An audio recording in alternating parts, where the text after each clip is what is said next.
Olá, senhoras e senhores, meus compatriotas celestiais. Vamos falar sobre missão como compaixão. Este é um dos livros lidos por conta do curso de pós-graduação em Cristianismo e Política do Seminário Teológico Jonathan Edwards. Ele é publicado em 2008 pela editora Sinodal em parceria com o Conselho Latino-Americano de Igrejas. No unboxing em que este livro aparece, eu comento que eu não esperava grandes coisas deste livro, que eu imaginava que ele estaria mais alinhado com a teologia da libertação, com a missão integral e coisas assim. Agora, depois de ter efetivamente lido este livro, eu percebi que eu estava correto. O livro realmente está bastante alinhado à teologia da libertação, missão integral e coisas afins. Portanto, eu terei mais críticas do que elogios a este livro. Mas eu vou tentar ser o mais justo possível, elogiar aquilo que deve ser elogiado e apontar as afirmações aqui que eu achar que devem ser criticadas. Vamos caçar as pérolas no meio deste livro.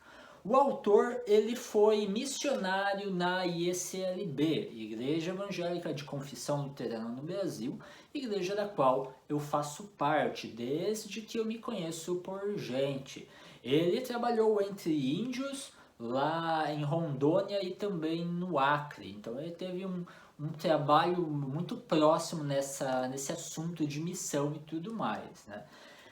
Vamos para o capítulo de número 1, que é contexto e referências teóricas. Na página 43, ele vai dizer o seguinte, então, ele vai apresentar o Martin Dreher, que é um teólogo, um historiador luterano, que por sinal faz aniversário junto comigo, né? Nós dois nascemos no aniversário de Martin Lutero, no dia 10 de novembro, né? Então o Martin Dreher, ele propõe 5 tipos de protestantismo, que seria então o protestantismo de imigração, protestantismo de missão, o pentecostalismo, neopentecostalismo e, por último, a transconfessionalidade protestante. Seriam então 5 tipos apresentados aqui por Martin Dreher.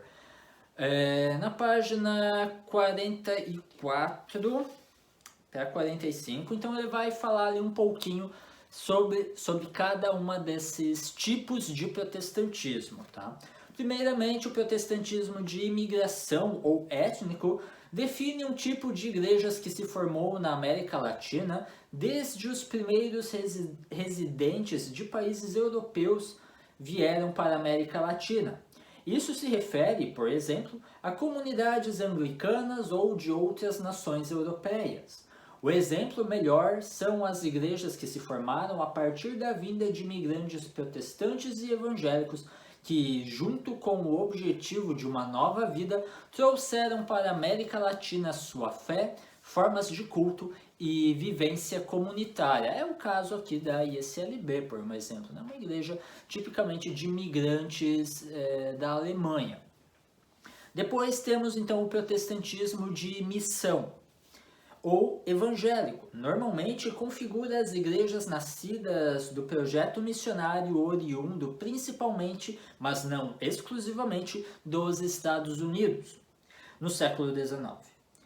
São as igrejas presbiterianas, metodistas, congregacionais, batistas, além de muitas igrejas livres ou independentes que surgiram a partir de sociedades de missão ou missões de fé, normalmente de cunho interconfessional. Depois, vamos para o pentecostalismo, página 46. O pentecostalismo é o tipo que mais surpreendeu a pesquisa sociológica, desde meados do século passado, por seu crescimento extraordinário e muito rápido. Além de sua inserção massiva nos meios populares em toda a América Latina. Assembleia de Deus, Congregação Cristã e Evangelho Quadrangular fazem parte desse tipo de igreja, que se vinculou aos setores populares através de uma pregação simples direcionada à conversão, de uma ênfase forte na experiência do Espírito Santo e no dom de cura divina. E por último, então, temos ainda o neopentecostalismo, né? É um desdobramento do tipo anterior e que se cristalizou a partir de modelos provenientes do televangelismo norte-americano. Aí, a respeito do neopentecostalismo, ela vai mencionar aqui uns certos... ele, né, é um autor. Vai mencionar aqui uns slogans deles, né? E é o seguinte: pare de sofrer. Aqui você encontra a libertação. E aí ele comenta sobre isso. Chama a atenção como, nesse caso, a teologia da igreja se apropriou do tema central da teologia latino-americana, libertação, né? De libertação, reinterpretando-o de forma individualista e interiorizando a experiência, encantando desta forma vastos setores da população, sobretudo setores médios, urbanos, e não só das camadas populares, como se poderia se esperar. Isso aqui é interessante de mencionar porque tipicamente se diz que a teologia da prosperidade é uma espécie de filho bastardo do calvinismo, né? De que o fato de a pessoa ter sucesso financeiro seria uma evidência da sua eleição desde antes dos tempos, né? Mas aqui aparentemente a gente vê que o neopentecostalismo tem um pezinho lá numa interpretação da teologia da libertação, onde nós temos pelo menos um ponto em comum, que é essa supervalorização das questões materiais, né? Enquanto a teologia da libertação foca tanto nessa questão dos problemas materiais, de você ser liberto da sua condição social de opressão, a teologia da prosperidade vai ver que a partir da fé em Deus, então você teria a prosperidade, você seria liberto da sua condição também social, né? Temos ali um belo de um ponto em comum no fim das contas, né? Na página 52, o autor vai falar então sobre utopia, sobre uma esperança utópica então presente nessas teologias latino-americanas. Num tempo como o nosso, vivemos talvez um kairos, que refere-se então ao tempo de Deus, né?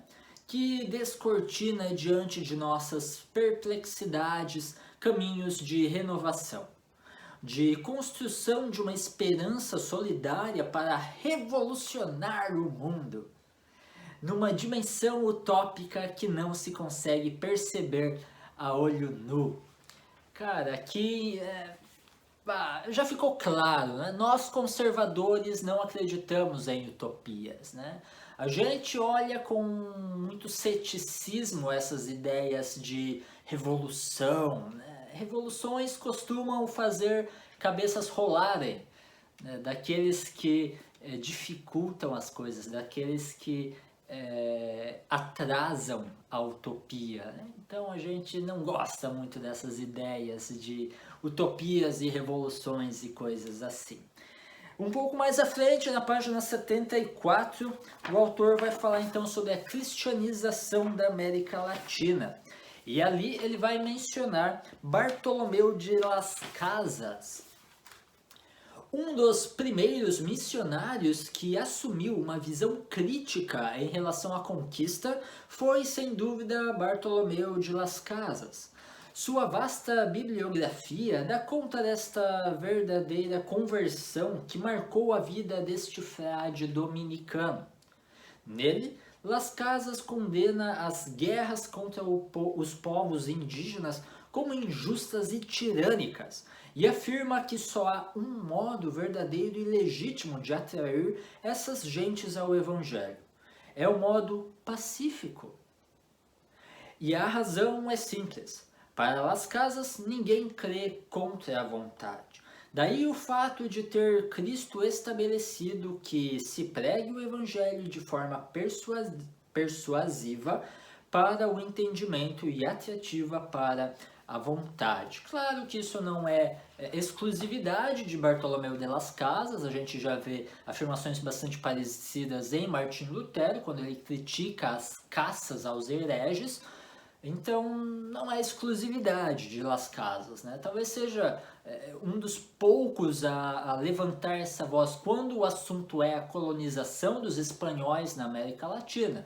Mas a ideia de que pessoas convencidas contra a vontade não foram convencidas, permanecem incrédulas, já é presente em muitos outros pensadores.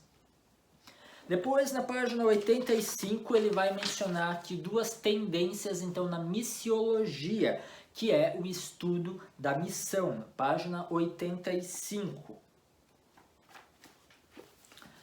A primeira delas, então. Missão é a proclamação do evangelho a toda pessoa ou grupo humano que não conhece a Jesus como Salvador e Senhor. Pessoal, essa missão não tem fronteiras nem se deixa prender por qualquer tipo de limitação institucional ou de discriminação. Procura desenvolver o seu anúncio a partir do conhecido texto de Mateus 28, 18 a 20 e paralelos, conhecido como a Grande Comissão. Aquele texto, ide, portanto, fazer discípulos de todas as nações. Defende como termo-chave a ação prática, a obediência missionária. E aí a segunda ênfase, missão é entendida como uma ação divina, que se manifesta em missionários e missionárias. A ação da Igreja Cristã como ação missionária é entendida como participação no chamado e envio de Deus. Missão é missio Dei, ou seja, missão de Deus. A Igreja Cristã é instrumento na missão que é de Deus. Sua vocação é tornar-se coparticipante da própria ação de Deus no mundo. Deus veio e vem continuamente a este mundo para salvar e libertar a humanidade. A tarefa da igreja, desse Deus missionário como enviada, é ver, ouvir, chamar, orientar, apontar, ajudar e tornar-se solidária como parte do testemunho daquela ação de Deus. A missão aponta para além de si mesma e da própria igreja, que ajuda a construir. Ela indica para o horizonte do reino de Deus. O reino de Deus é o alvo da igreja. Eu vou ler de novo. O reino de Deus é o alvo e a igreja existe a serviço desse reino futuro, mas que já se antecipa em sinais aqui e acolá. Eu particularmente não vejo que as duas ênfases sejam excludentes entre elas, né? Acho que ambas as visões aqui têm os seus pontos de verdade, né? Eu achei positivo esses comentários aqui a respeito da missiologia. Não tenho críticas a respeito. Aí na página 87. A questão central na missão é, portanto, estar presente no mundo sem ser do mundo. E isso se baseia lá em João 17,15. Nem igreja separada ou sectária, nem igreja secularizada podem articular bem a missio Dei, ou seja, a missão de Deus. Igreja em missão, sinal e instrumento da actio Dei, ou seja, da ação de Deus no mundo, poderia descrever essa ambivalência desafiadora, sem esquecer sua permanente luta consigo mesma. A igreja é santa e pecadora, e subsiste exclusivamente pela e na graça de Deus. Está correto? Por isso, mesmo ela não pode ser identificada com o reino de Deus, mas também não pode ser entendida à parte dele, do reino de Deus.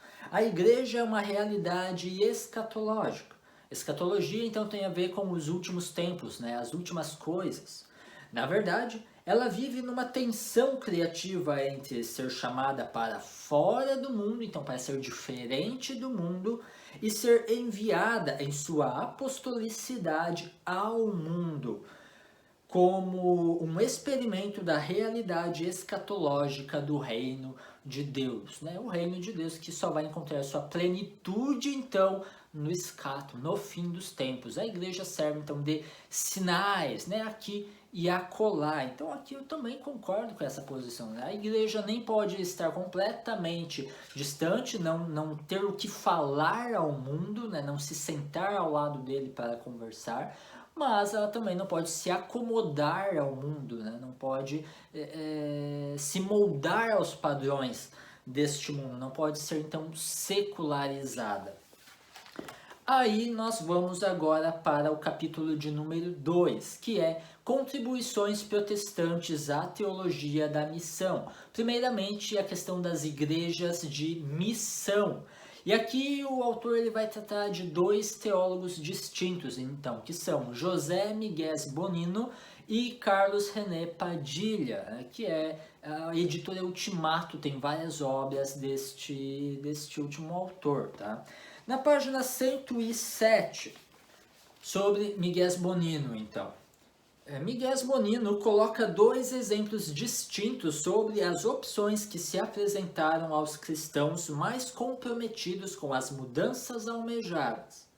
Primeiro, apresenta a opção feita pelo padre colombiano Camilo Torres, que eu particularmente não conhecia, que decidiu aderir à revolução violenta. Não por sonho romântico, mas como única forma, a seu ver, de realizar o amor de forma eficaz naquela conjuntura histórica. Poucos meses depois de se integrar à guerrilha, Camilo foi morto numa emboscada em fevereiro de 1966. Sua tragédia, entretanto, se tornou exemplo de coerência e estímulo para muitas pessoas, sobretudo jovens. Muitos que à época aderiram à Revolução Armada para combater o sistema capitalista e as forças políticas que o sustentavam na América Latina encontravam na figura de Camilo, mas também em Che Guevara, modelos de vida e compromisso com a justiça. Miguel Bonino expõe como Camilo justifica sua posição. Para ele, ser cristão significa preocupar-se com as pessoas em suas condições concretas e necessidades particulares. Aqui, né, nós já temos aí uma discrepância gigantesca, né? Aqui eu já não concordo com o autor, né? Ser cristão não significa, como ele coloca aqui, se preocupar com as condições concretas e necessidades particulares das pessoas. Pode até ser que inclua isto, mas não é a definição principal. Aqui parece que o autor vai pensar que defende que o cristianismo limita-se a praxis, né? E não é. Eu penso que ser cristão inclui um fator importantíssimo da aceitação intelectual de determinadas proposições teológicas. Ateus podem se preocupar com as condições concretas de outras pessoas. Budistas podem fazer isso. Muçulmanos podem fazer isso. Espíritas fazem isso. Então, não é essa a definição de ser cristão. Pode até, repito, incluir, fazer parte essa preocupação das situações concretas, mas não é a definição. O segundo exemplo que ele cita, então, é de Dom Helder Câmara, que teve alguns trabalhos nas favelas do Rio de Janeiro e depois tornou-se arcebispo em Olinda e em Recife. Depois, na página 109, ele vai tratar sobre a gênese, então, da teologia da libertação. E ele cita: pareceu-me justificado em estender-me sobre essa gênese da teologia da libertação, porque ela nasce, como tentei demonstrar a partir de Miguel Bonino, como uma teologia missionária. Só que, ao invés de usar termos tradicionais, passou-se a uma nova linguagem com conotação política expressa. Fala-se agora em compromisso em compromisso, causa, revolução, libertação, transformação, missão, esperança, justiça. As palavras missão e evangelização foram reinterpretadas em chave libertadora. Aqui eu lembro da citação um pouco anterior sobre a igreja não poder ser nem sectária e nem secularizada. Aqui, meus amigos, a igreja tornou-se secularizada. Aqui ela adotou aos moldes do mundo moderno. Ela deixou-se... ela abraçou o espírito da época, aqui na minha visão. Então ela deixou de ser eficaz, ela deixou de lado algo importantíssimo na teologia cristã. Embora, claro, haja essa preocupação com as condições, mas deixa-se de lado coisas importantíssimas e acaba se abraçando políticas completamente avessas ao cristianismo ortodoxo. Logo depois ele coloca uma outra citação que traz ainda mais luz ao que eu acabei de falar. Ele escreve aqui, ele cita aqui: os critérios para uma boa teologia já não são estritamente teológicos, assim como os critérios para um amor efetivo a Deus, vejam isso, são da ordem histórica e humana do próximo, isto é, do não divino. De fato, assim como o teologal do amor ao próximo é a referência a Deus no próximo, do mesmo modo, o teológico, na reflexão sobre a praxis histórica, reside em sua dimensão de fé. Mas se o divino só se encontra através do humano, é totalmente lógico que uma teologia cristã só encontre seu caráter teológico último nas referências humanas na história. Cara, isso aqui é um completo humanismo. Vejam só, eu encontro a efetividade do meu amor a Deus no não divino, ou seja, no não Deus, no ser humano. É humanismo isso daqui. Aqui a igreja tornou-se secular. Ou seja, acabou entrando em contradição com a sua primeira colocação de que a igreja não pode ser nem secular e nem sectária. Aqui ela tornou-se secular. E aí vamos para a página 133, onde o autor faz um lamento aqui. Deixe-me achar aqui, página 133. Infelizmente, esse princípio dinâmico do protestantismo foi abandonado ao transformar-se num protestantismo conservador, dominado pela ideia de reta doutrina. O cara fala isso como se fosse ruim. Cara, dá uma olhada lá em Tito 1,9, o que fala lá sobre a reta doutrina, sobre a sã doutrina. Ou então vai lá então para Atos 2, né, o texto fundamental da igreja ideal, onde eles não tinham nada em posse privada, né, eles tinham tudo em comum. Vê lá o que eles faziam, se eles não perseveravam na doutrina dos apóstolos. E aí vai ah, não, isso aqui tá errado, né, cara? A reta doutrina é importantíssimo. Ser cristão significa aceitação intelectual de determinadas proposições teológicas, do dogma cristão.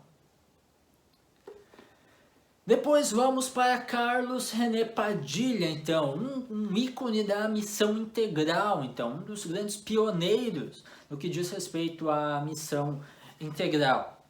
Vamos para a página 156, onde ele vai dizer o seguinte: quando a Igreja de Cristo perde a capacidade de discernir o que na cultura é condizente com o Evangelho e o que é estranho, ela perde a capacidade de se posicionar diante da realidade histórica. Tá correto isso aqui, é isso mesmo. Senão a igreja acaba abraçando o espírito da época.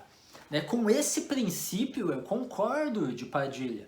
Talvez a gente discorde nas conclusões a partir desses princípios, né? Mas o princípio em si a gente concorda. Página 157. Que precauções se deve tomar no trabalho da evangelização? Padilha argumenta: primeiro, é preciso admitir que, enquanto seres humanos, as pessoas são condicionadas por sua situação, sujeitas, portanto, a distorções e falhas. A ideia-chave aqui é humildade. Segundo, é preciso colocar nossas vidas sob o juízo da palavra de Deus. Padilha demonstra a necessidade da reflexão teológica na igreja, pois sem teologia a igreja padece por falta da dimensão crítica. Eu até concordo com isso aqui em princípio. Eu só faço um adendo de que essa ênfase não pode ser excessiva na teologia, porque pode ser que as pessoas acabam usando dela como uma desculpa para não evangelizar, né? Acabam falando, porque eu não entendo muito de teologia, eu não sei muita coisa, eu vou esperar, vou estudar mais, e ele vai enrolando, e por fim você nunca assume um compromisso, o seu papel de missão, né, de sacerdócio geral. Então, é importante a reflexão teológica, é óbvio, né? Eu defendo isso, mas isso também não pode se tornar uma desculpa para que as pessoas não partam, né? Vão esperar ser doutores em teologia para daí começar a querer falar alguma coisa, né? Começar a evangelizar, daí está errado, né? Daí não convém. Na página 158, ele já escreveu uma coisa que daí eu já ergo as antenas aqui, ali eu já não concordo muito com ele. Ele diz o seguinte: o propósito da teologia não é meramente reafirmar o que as gerações anteriores à nossa disseram no passado, mas colocar toda a vida e missão da igreja em sintonia com a revelação de Deus. Todos os nossos pressupostos e métodos devem, portanto, ser examinados à luz das Escrituras, ok, beleza. O próprio Evangelho, não o êxito, é o critério para valorizar nosso trabalho. A ideia-chave aqui é renovação teológica. Aqui eu acendo uma luz vermelha. Renovação teológica. Cara, isso pode ser uma porta de entrada para muita heresia, né? Para muito abraçar o espírito da época. Quando nós passamos pela Reforma Protestante, lá com Lutero, nós não temos ali uma renovação teológica, né? Onde novas coisas são postas na teologia. Nós temos justamente um retorno ao evangelho, à patrística, né? Nós temos uma exclusão justamente desse acúmulo de coisas que foi, né, se agregando à teologia cristã ao longo dos séculos. E Dietrich Bonhoeffer, por um exemplo, ele vai protestar contra a igreja do Reich justamente quando ela começa dessas atualizações teológicas, essas renovações, querendo manter o cristianismo, a teologia cristã, assim, de forma aceitável para o Partido Nacional Socialista dos Trabalhadores Alemães. Então aqui eu acendo uma luz vermelha. Eu penso que nós devemos sim nos basear muito na tradição, naquilo que foi posto, né, pelos nossos, como é que ele coloca aqui, gerações anteriores a nossa, o que eles disseram no passado. Eu penso que nós devemos sim nos basear muito nesses caras, nesse desenvolvimento teológico e cuidar com essas renovações aí, porque elas abrem as portas para muita heresia. Depois, na página 159, ele fala algo muito interessante. Não estou confundindo os dois reinos. Não espero que a salvação última do homem ou da sociedade resulte das boas obras ou da ação política. A única coisa que peço é que se tome a sério a pertinência do evangelho à totalidade da vida do homem no mundo. Poxa, legal, Padilha. Se é isso aí mesmo, bacana. Espero que realmente não se espere a salvação última do homem a partir da ação política. Infelizmente, a impressão que eu tenho é que os novos proponentes da missão integral não compartilham muito desta opinião. Eu tenho a impressão de que eles colocam esperanças demais, sim, na ação política. É a impressão que eu tenho deles, tá? E aí, na página 178, ele vai mencionar aqui a dificuldade sobre fazer essa missão integral, né? Sobre a aceitação das pessoas, etc e tal. Ele vai dizer o seguinte: mesmo assim, reconhece vários obstáculos para a concretização da missão integral. Em primeiro lugar, existem resistências que partem de dentro das próprias igrejas, por parte de setores mais conservadores. É sempre os conservadores os culpados, né? Geralmente pessoas e grupos melhor situados na sociedade. E ele vai dar um exemplo aqui. Um caso vivido por ele mesmo, se referindo aqui ao Padilha, né? Em sua comunidade, num bairro de Buenos Aires, serve de exemplo. Quando um jovem drogado se aproximou da congregação e pediu para trazer seus amigos, porque encontrou naquele lugar pessoas que os escutavam e dispostas a aceitá-los como são. Sublinhem isso, aceitá-los como são. Houve críticas por parte de algumas pessoas que não consideravam apropriado para a comunidade a participação daquele tipo de gente. Aqui eu me pergunto, aceitá-los como são, ele está se referindo ao quê? O que esse jovem procurava? Ele queria entrar na igreja e continuar sendo um drogado? É isso? É isso aceitar como eu sou para que eu continue na minha vida de pecado? Aí não serve. Conversão significa transformação de vida. Senão nós vamos cair naquilo que Bonhoeffer chamava da graça barata. A confissão, a absolvição sem confissão, enfim, a graça barata, que não há conversão, não há transformação de vida. E aí está errado. Isso me lembra muito também uma outra citação de C.S. Lewis que eu anotei aqui, que ele escreve lá em O Problema do Sofrimento. E ele diz o seguinte: as pessoas com as quais não nos importamos, que desejamos felicidade a qualquer preço. No que diz respeito a nossos amigos, entes queridos e filhos, somos exigentes e preferimos vê-los sofrer do que sendo felizes em estilos de vida desprezíveis e desviados. Então eu me questiono se essas igrejas que os escutam e os aceitam como são, na verdade não são apenas igrejas indiferentes à sua vida e ao seu comportamento moral. Aí nós temos também algumas críticas aqui ao capitalismo. Página 196. Olha isso. Há quem pergunte se o sistema capitalista global não estaria num processo de desintegração. E isso se deve a que a economia não tem mais controles suficientes. A organização política da sociedade não é, ou melhor, a organização política da sociedade é insuficiente. Para manter a paz é necessário controlar os mercados. Sem esses controles, a economia global provavelmente entrará em colapso, como escreveu o mega investidor George Soros.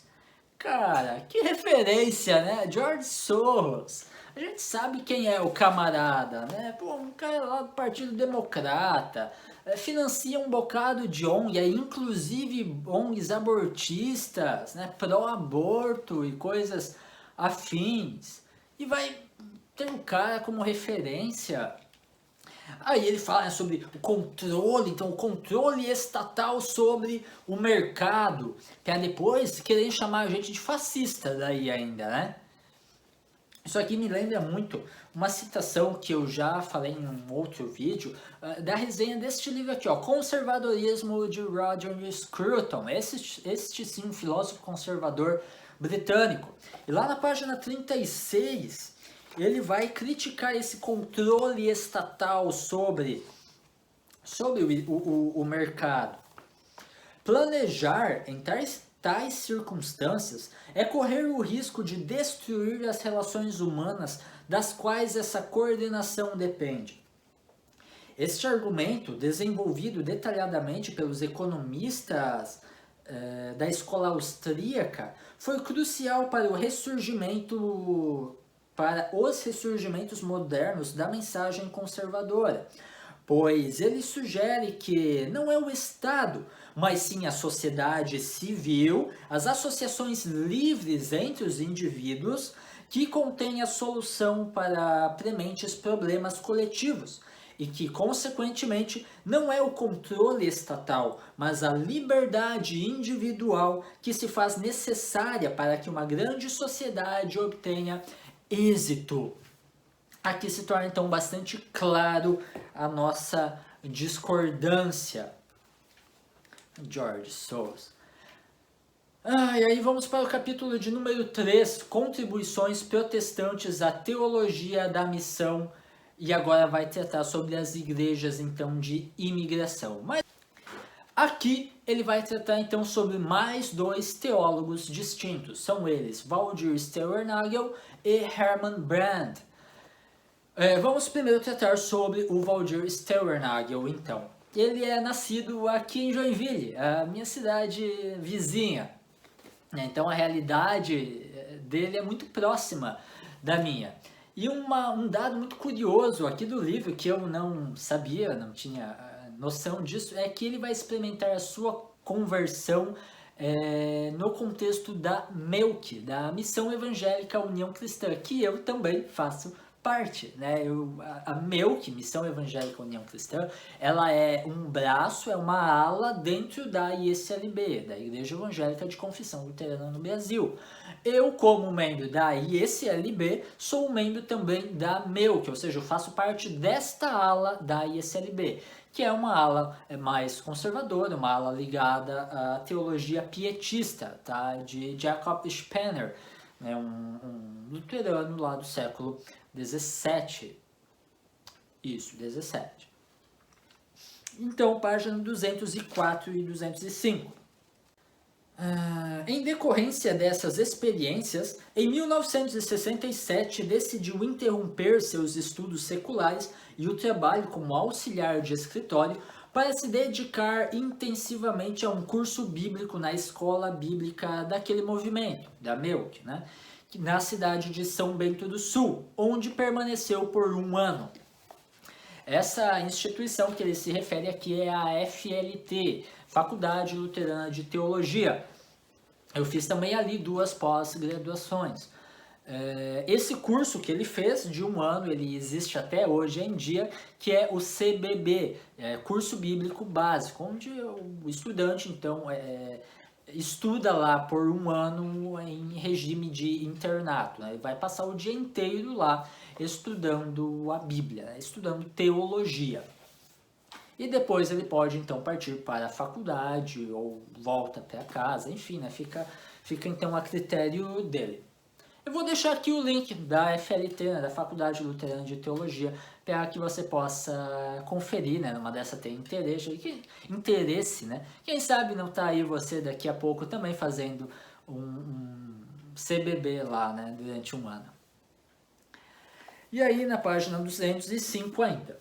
Para Steuernagel, entrar na faculdade de teologia significou assumir a identidade luterana e um compromisso com sua igreja, o que implicava uma ruptura com a MEUC, pois essa missão era extremamente crítica da orientação liberal daquela faculdade. Aqui eu também preciso explicar um pouco. Ele foi então para São Leopoldo, na Faculdade de Teologia, que é hoje a Faculdade Este, lá em São Leopoldo. A faculdade ela tem então um direcionamento muito mais liberal no que diz respeito à teologia luterana. Eu achei que o autor aqui foi injusto, né, quando menciona que a identidade luterana, o compromisso com a igreja, isso implicava a ruptura com a meu, que isso aqui é uma besteira. Porque eu me considero um luterano, eu sou luterano, eu entendo a teologia luterana, eu estou comprometido com ela e eu sou um meucano. É uma visão pietista do luteranismo, né? Então aqui, claro, ele significou uma ruptura com essa visão liberal do luteranismo da Faculdade Este, né? Que é tão comum esse liberalismo lá ainda hoje. Mas não com o luteranismo em si mesmo, né? Que eu achei que ele equivocou-se nas palavras, tá? Eu não me identifiquei aqui com elas.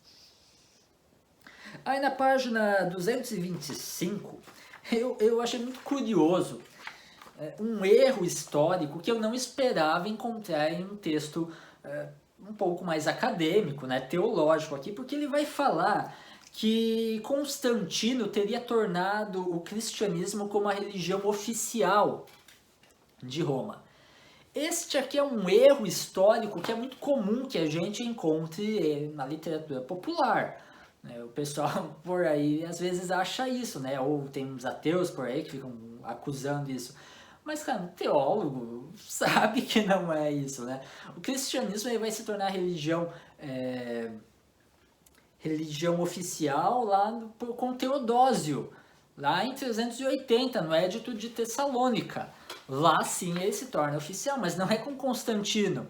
Constantino vai tornar o cristianismo uma religião legal, liberada em Roma, mas não é oficial. Eu fiquei surpreso em ver isso aqui. Os autores eles não concordam muito sobre o tal Édito de Milão, de 313. Por um exemplo, o Alistair McGrath, aqui nessa obra aqui, Heresia, uma história em defesa da verdade, na página 175, vai mencionar o Édito de Milão. O Édito de Milão, promulgada em 313 por Constantino e Licínio, concedeu liberdade religiosa em todo o Império Romano e ordenou a restituição das propriedades confiscadas dos cristãos durante o último período de opressão. Então, para McGrath, houve o tal Édito de Milão. Mas não é muito consenso. Por um exemplo, outro autor, aqui o Peter Leithart, neste livro, né, Em Defesa de Constantino, um livro recentemente publicado pela editora Monergismo, muito interessante, por sinal. Na página 109, vai falar que o Édito de Milão é um mito. Toda criança sabe que Constantino emitiu o Édito de Milão após a sua vitória sobre Maxêncio, dando aos cristãos liberdade de culto. Segundo esse relato padrão, o édito foi emitido em 313 conjuntamente com Licínio, em Milão, quando estiveram reunidos para celebrar o casamento deste. Mas o relato padrão é fictício. Olhem só. Constantino e Licínio não emitiram nenhum édito em Milão. O que de fato foi emitido não foi um édito, nem era em Milão. Sequer se aplicava àquela cidade, tampouco legalizava o cristianismo. Afinal de contas, a essa época, tanto o Oriente como o Ocidente não havia necessidade de um decreto de tolerância para os cristãos. Assim que Constantino foi aclamado Augusto do Ocidente em York no ano 306, ele encerrou a perseguição aos cristãos em Roma e em toda a Itália durante os seus 6 anos de reinado. Então temos aí algumas discrepâncias, né? Uns acham que sim, outros acham que não, mas de qualquer forma Constantino não torna o cristianismo a religião oficial. Isso sim é um mito que só na literatura popular que se fala. Eu estou surpreso em um teólogo afirmar isso num livro acadêmico, né? Digamos assim. Página 251. É urgente superar a mercantilização do Evangelho. A comunicação do Evangelho nunca foi tão mercantilizada como hoje. O Evangelho tornou-se um produto, uma mercadoria barata, e isso reflete uma compreensão mágica das Escrituras, que demonstra como se abandonou um entendimento mais profundo da soberania e da graça de Deus. Beleza, não, eu até concordo com isso aí. lendo isso aqui me vem à mente o neopentecostalismo, onde então nós realmente vemos essa mercantilização da fé, né, onde você pode então barganhar com Deus, você pode comprar a prosperidade, as bênçãos, né, que Deus tem preparado exclusivamente para você. Ele só aguarda que você prove a sua fidelidade depositando esse valor nessa conta aqui. Então Deus abrirá as comportas dos céus e a sua vida será transformada e você vai prosperar e usufruir de todas as bênçãos que Deus tem preparado para você e que Ele quer te dar. Vejam só, né? Até eu podia abrir uma igreja, né, neopentecostal, né? Daria certo, né? Então, não, beleza, cara. Só que eu vejo que nós não precisamos fazer coro a essas teologias progressistas. Não precisamos estar à esquerda do espectro político para perceber esse tipo de coisa. E aqui eu volto a citar Roger Scruton em Conservadorismo. Na página 128, ele também critica aqui a questão do neoliberalismo econômico.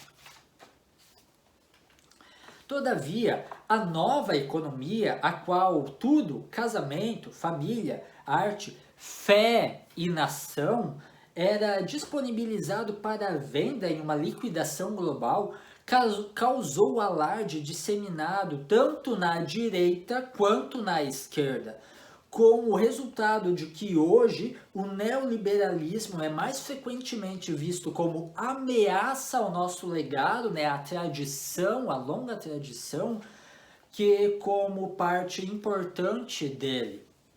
Então, cara, a gente não precisa fazer coro aí com os progressistas, com a esquerda na teologia, para perceber que a fé não deve ser mercantilizada. Tá? Então, aqui é ponto pacífico. Né? Vamos seguir. Vamos agora para o outro teólogo, Herman Brand. Ele foi professor de teologia sistemática na Faculdade Este, então essa faculdade luterana, um centro de formação luterano, que é de uma teologia assim, um pouco mais liberal em vista da FLT. E aí, neste capítulo que fala sobre o Brand, tem um subcapítulo que é sobre missão cristã em um mundo pluralista, um dos capítulos mais interessantes, quando o assunto é ele. E lá na página 288, ele vai citar então Atos 14 e o versículo 11, que você pode conferir aí o que está escrito lá. E aí ele fala o seguinte, comentando esse versículo. Tal exclusividade, ao menos a partir de um entendimento literal, não combina mais com o pluralismo contemporâneo. Parece que um conceito bíblico não combina mais com o espírito da época. Vejam só como a gente vai pegando as coisas. E aí ele lança aqui a pergunta. Como definir o relacionamento mútuo das religiões e assim procedendo, como defini-lo de uma forma teologicamente sustentável? E ele oferece então 3 respostas, 3 possibilidades, 3 posições. A primeira delas, chamada de exclusivista, afirma que apenas uma religião é verdadeira e conduz à salvação. É o meu caso, né? Nós encontramos a salvação tão somente em Jesus Cristo, ou seja, no cristianismo. A segunda posição, chamada inclusivista, é mais aberta no confronto com outras religiões. É um modelo que se originou em grande medida na teologia católica romana e remontaria aos pais da igreja nos primeiros séculos do cristianismo. O modelo inclusivista reconhece certa verdade nas outras religiões e isso deve ser considerado positivamente pelo cristianismo e sua teologia. Eu, particularmente, não vejo que sejam completamente excludentes essas 2 posições, afinal, eu sou exclusivista no sentido de que a salvação é encontrada tão somente em Jesus Cristo, mas eu estou completamente aberto ao diálogo com outras religiões. e um fundinho de verdade até é encontrado em alguns pressupostos das outras religiões, né, em algumas das suas afirmações. Quando elas dizem sobre a existência de um só Deus, né, a respeito de valores morais objetivos e tudo mais, ali a gente até concorda, beleza? Então eu vejo que não há tanta contradição aqui entre uma e outra posição. Já a terceira posição, essa sim eu me coloco à parte dela. A terceira posição, chamada pluralista, defendida pela teologia pluralista das religiões, parte do princípio da equivalência de todas as religiões.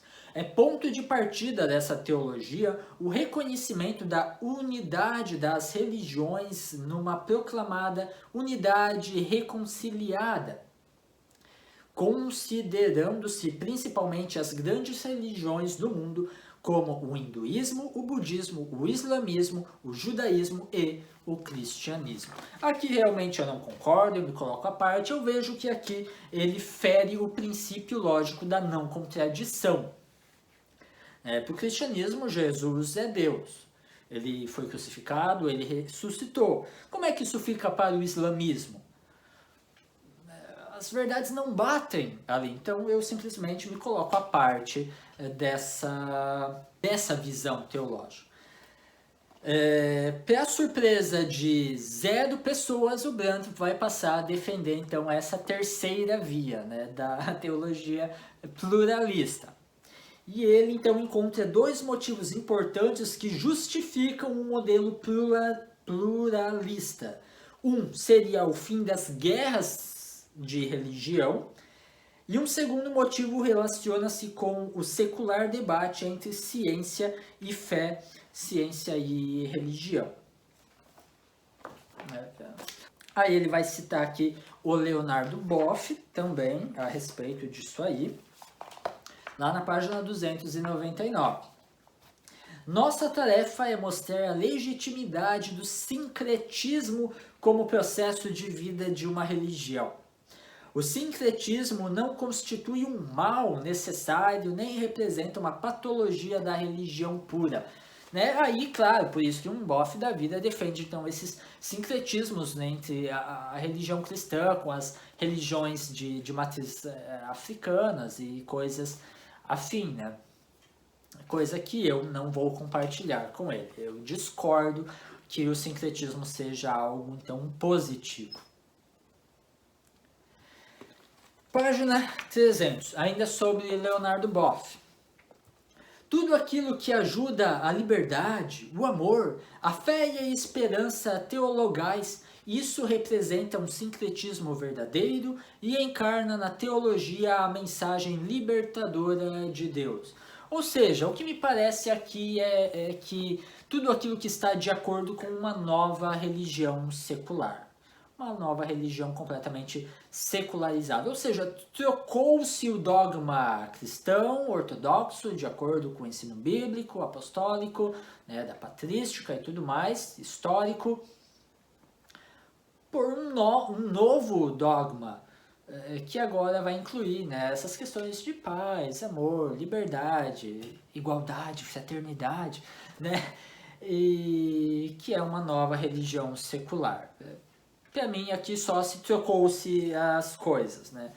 E aí, quando se quer defender a unidade, a exclusividade de uma religião, vai se criticar em nome desta exclusividade aqui, dessa nova religião secular que Boff está defendendo. Eu tenho interpretado dessa forma.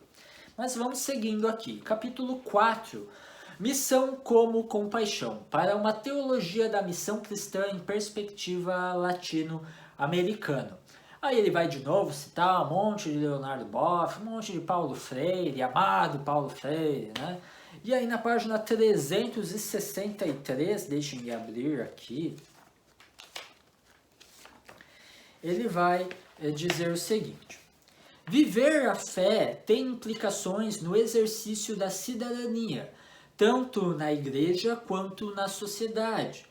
Um evangelho que passe ao largo das situações concretas vividas pelos povos latino-americanos e especialmente pelas maiorias empobrecidas e fragilizadas, pelos modelos econômicos e sociais injustos, não reflete o anúncio de Jesus de Nazaré. Tá, ok. Eu consigo concordar com isso aqui, né? De que realmente a fé tem implicações práticas na vida cotidiana. O que parece que nós discordamos é sobre as soluções a esse respeito. Aqui eu lembro muito de uma frase de Ronald Reagan, de que o melhor programa social é um emprego.